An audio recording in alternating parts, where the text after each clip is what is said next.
যুক্তরাষ্ট্রের ইতিহাসে অন্যতম জটিল অপারেশনের মধ্য দিয়ে উদ্ধার করা হয়েছে ইরানের নিখোঁজ মার্কিন কো পাইলটকে।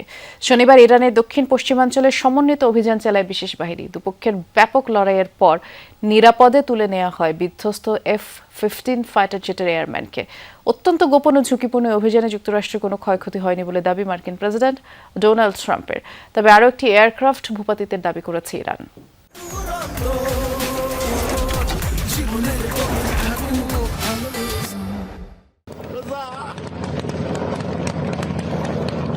শত্রুর ঘরে ঢুকে বের করে আনতে হবে মার্কিন এয়ারম্যানকে।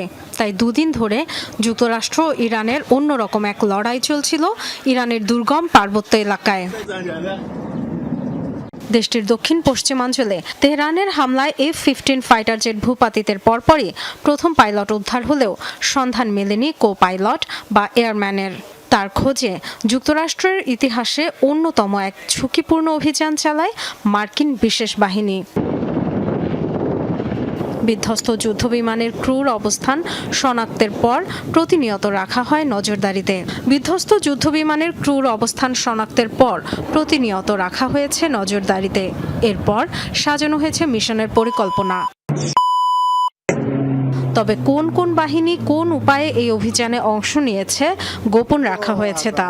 দুদিন ধরে তুলকালামের পর তৃতীয় দিনে ইরানের সাথে ব্যাপক লড়াইয়ের পর নিরাপদেই উদ্ধার হয়েছেন ওই ক্রু। মার্কিন প্রেসিডেন্ট ডোনাল্ড ট্রাম্প এই অপারেশনকে আখ্যা দিয়েছেন যুক্তরাষ্ট্রের ইতিহাসে অন্যতম বেপরোয়া অনুসন্ধান ও উদ্ধার অভিযান হিসেবে। তার দাবি যুক্তরাষ্ট্রের কোনো ক্ষয়ক্ষতি হয়নি এই অভিযানে। তবে ইরান বলছে অভিযানের সময় আরও একটি মার্কিন এয়ারক্রাফট ভূপাতিত করেছে তারা। এর আগে ইরানও মার্কিন ক্রুর সন্ধানে চালিয়েছিল চিরুনি অভিযান। নিখোঁজকে জীবিত উদ্ধারের বিনিময়ে $৬৬,১০০ পুরস্কারও ঘোষণা করেছিল। এই ঘোষণার পর শত শত মানুষ রওনা দিয়েছিল পার্বত্য এলাকার পথে। Dorothy Tasrin, Jamuna news.